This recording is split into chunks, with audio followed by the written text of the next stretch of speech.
explicar o que é a liturgia, porque é o centro da vida cristã.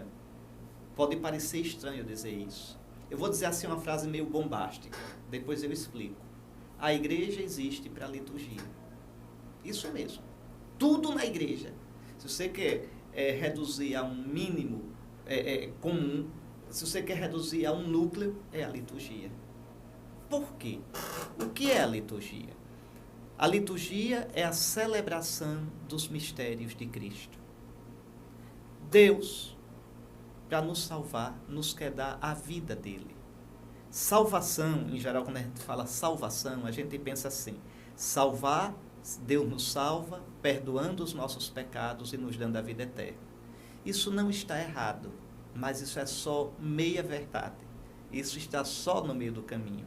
A salvação é algo muito mais profundo. Veja, nós todos, a criação toda é limitada. Você é limitado. O seu coração tem sede de infinito. O seu coração tem sede de uma plenitude, de uma felicidade, de uma paz que nada nem ninguém pode dar. Mas não só o seu coração. A criação toda, ela geme com dores de parto. Se você perguntar a um astrofísico, se você perguntar a um cientista da natureza, eles vão dizer que a natureza está a caminho. A caminho para onde? O universo está se expandindo. Expandindo-se para onde? Veja, toda a criação é como se tivesse saudade de algo. É como se estivesse caminhando para algum ponto. E isso na gente, nos seres humanos, é muito mais trágico, porque a gente tem consciência dessa saudade. Às vezes não sabe dizer o nome dela, mas tem sede. E que saudade é essa? Veja, é sede, nada mais, nada menos que sede de Deus. Aquilo que Santo Agostinho dizia: tu nos fizeste para ti, e o nosso coração estará inquieto enquanto não descanse em ti. Isso é verdade. É uma sede tremenda.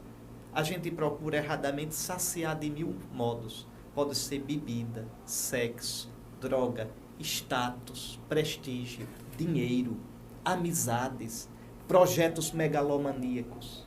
Mas nada disso sacia o nosso coração. Nosso coração tem sede de infinito, e só no infinito ele repousa. Pois bem, agora preste atenção no que eu vou dizer. No cristianismo, na Sagrada Escritura, a salvação é isso: é receber a plenitude da vida divina. Então, a salvação no cristianismo é a comunhão com Deus. Veja, salvar-se é receber a vida de Deus, que turbina, que plenifica a minha vida humana. Então, isso é a salvação. Dito de outras palavras, Deus nos criou para Ele. Deus nos criou sedentos. E só quando Ele se dá a nós, a gente é agente de verdade. A gente é agente pleno. Então, Deus nos criou para nos salvar. Deus nos criou. Olhe como é interessante, quando a Escritura diz que Deus criou falando. Falar é gerar comunhão. Falar é abrir o coração, é dizer quem eu sou. Falar é esperar a resposta. Compreendem? É a comunhão com Deus que nos faz plenos, que nos salva. Sem a comunhão com Deus, o homem nunca vai ser o que ele deveria ser. Nunca chegará a ser aquilo para que ele foi criado. Seria como um botão que nunca se abriu em flor. Veja, seria uma obra de meio de caminho, que nunca chegou à plenitude. Então a salvação é isso. Agora veja, Deus nos criou para nos salvar. Deus nos criou para a comunhão com Ele. Mas desde o início, o homem disse não a isto. Aí entrou o pecado. O pecado é o não que o homem dá a Deus. O homem acha que é pleno. O homem acha que pode ser feliz, pleno, cheio por si mesmo. E vira o rosto para Deus. Esse é o mistério do pecado. O pecado é isso. O pecado é um não ao Deus que me disse sim, que me criou para Ele e que espera o meu sim livremente. Porque se o homem não tiver liberdade de dizer o sim, não é comunhão de verdade. A comunhão só pode existir na liberdade. E o homem disse não. Aí é que entra Jesus. Jesus veio ao mundo para nos levar à comunhão com Deus. Veja, ele se fez homem, um de nós. Eu vou explorar isso na próxima gravação.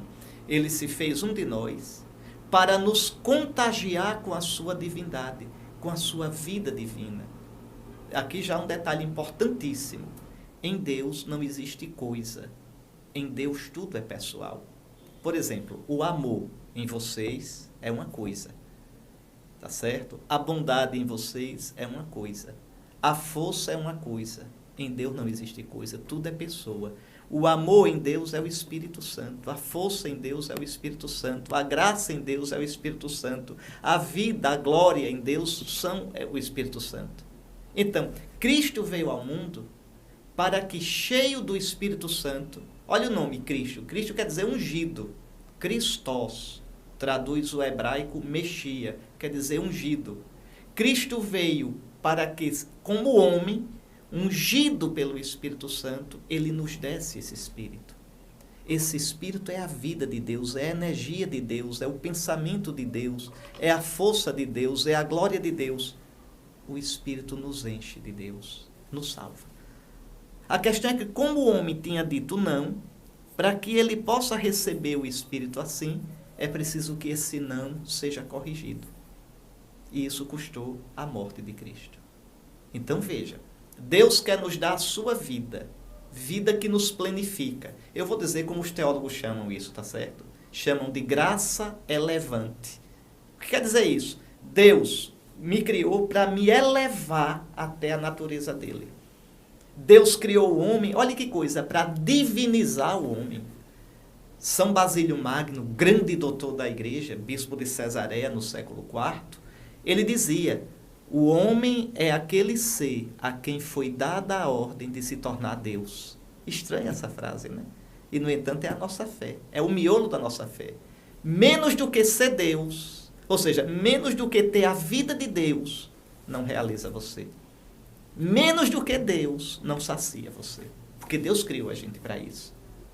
Deus criou a gente, como Santa Teresinha dizia, como pardais com olhos de águia, com o coração de águia, com a sede de voar bem alto, mas as asinhas pequenas.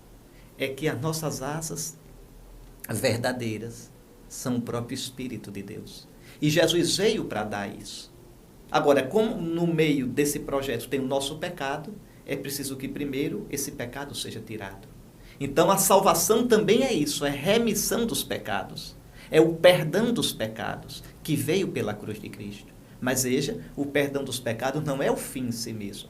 O perdão dos pecados, vamos dizer assim, é a limpeza de barra para que Deus possa dar o que Ele quer dar, o seu Espírito Santo. E isso acontece na liturgia.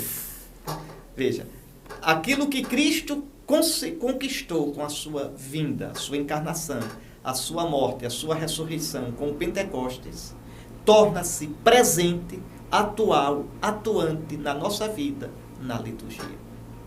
Então, quem primeiro celebra a liturgia é primeiramente a ação de Deus. Em cada celebração litúrgica, o Pai, pelo Filho, nos dá a sua vida. Essa vida é o Espírito Santo. Para que a gente, cheio do Espírito Santo, preste o culto, o louvor, a adoração, a intercessão ao Pai pelo Filho no Espírito. Então repare como a liturgia está no coração da igreja. A liturgia está no coração do que é ser cristão. A liturgia está no coração da salvação. Vou parar por aqui. Você pense bem, retome isso tudo que eu estou dizendo. Tente encaixar com tudo que vocês sabem de escritura, de teologia. Coloquem isso bem claro, arrumado na cabeça.